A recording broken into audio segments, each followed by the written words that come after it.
Hello. All right. Today, I'm guessing a lot of us have one of these lying around and just don't know what to do with it or what good we can do with it. So I'm going to show you several exercises that we can do with this ball. I do like to use it in clients' programming for a lot of core exercises and to get the back of the body, the glute and the hamstrings. This is the largest ball. I forget how many centimeters it is. If you have one of the small ones, some of these exercises like the reverse hyper or the back extension might not work. But you can see where this ball is compared to I am. It's big.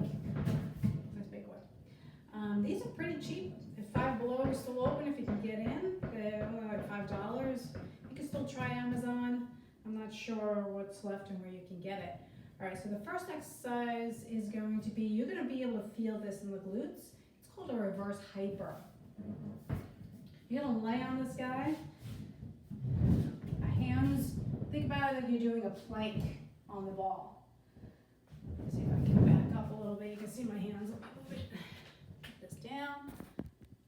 Okay. There we go.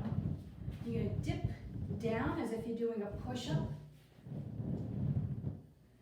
Lift the legs up.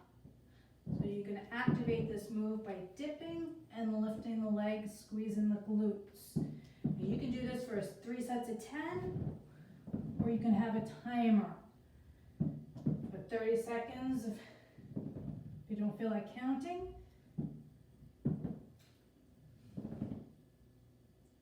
Now for the opposite, we're going to do something called back extension. Feet are going to be wide. You need to find your stability, your balance on this one. Hands behind the head, down, and lift up.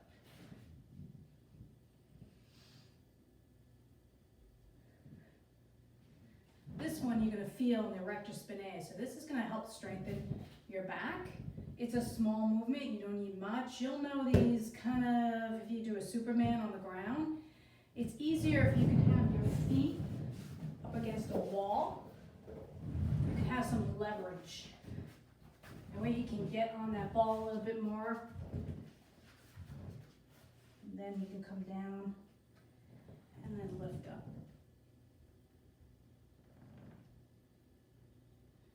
You should not feel this too much in the glutes, just mainly in the muscles that go all along the spine. So it's going to work back muscles. Now for the glutes, we have something called leg curls. You might have done them with glides on the floor. It's really going to be for the hamstrings and the glutes.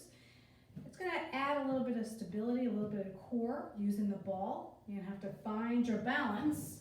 I start off heels right in the middle of the ball. Arms out to the side to help with leverage, stability. I'll lift up, curl the ball in. Curl the ball out. Now you can stay up or you can come down. If you want a little bit harder, you stay up.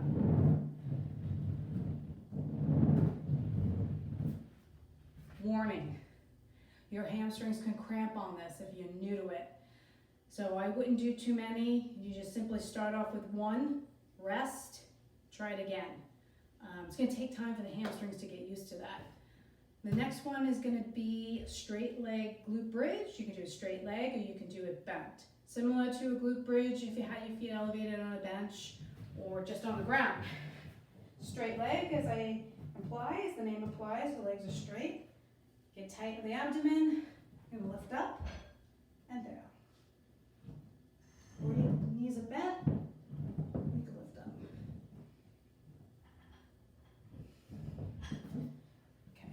So the next 5 exercises are all going to be for the core.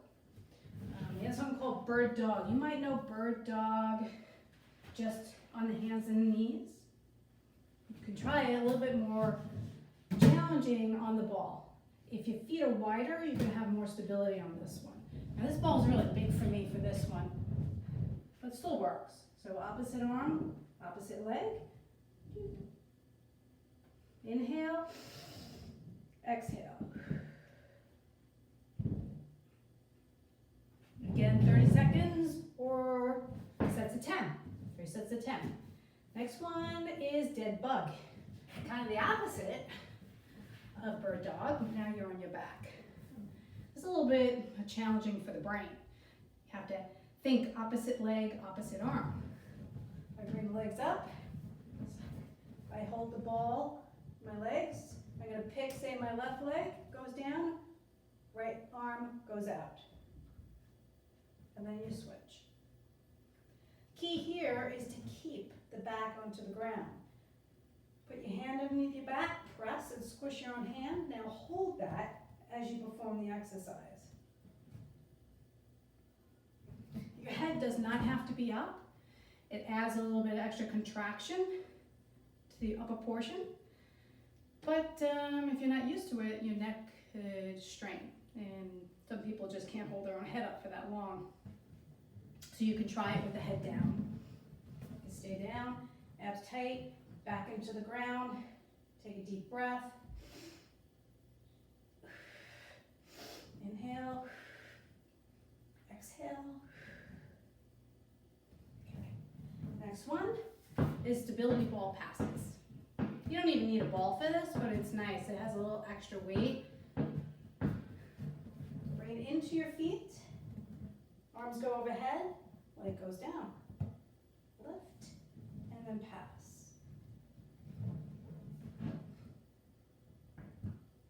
So same premise as the dead bug.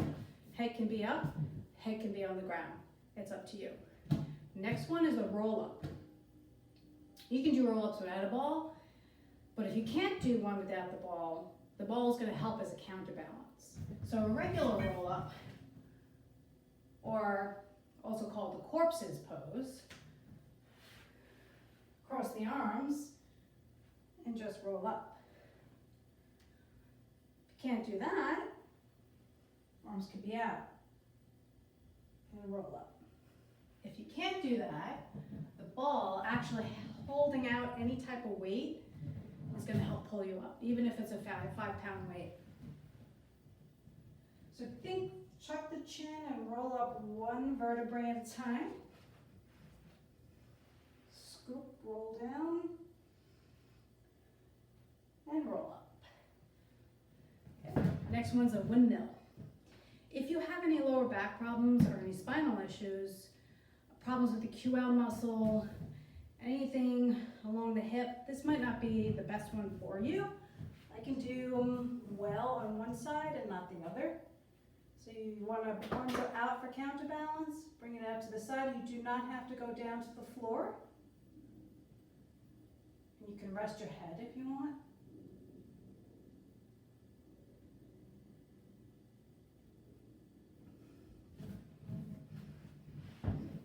That's a fun thing you can do at a ball. It'll give you a light exercise, we're still training.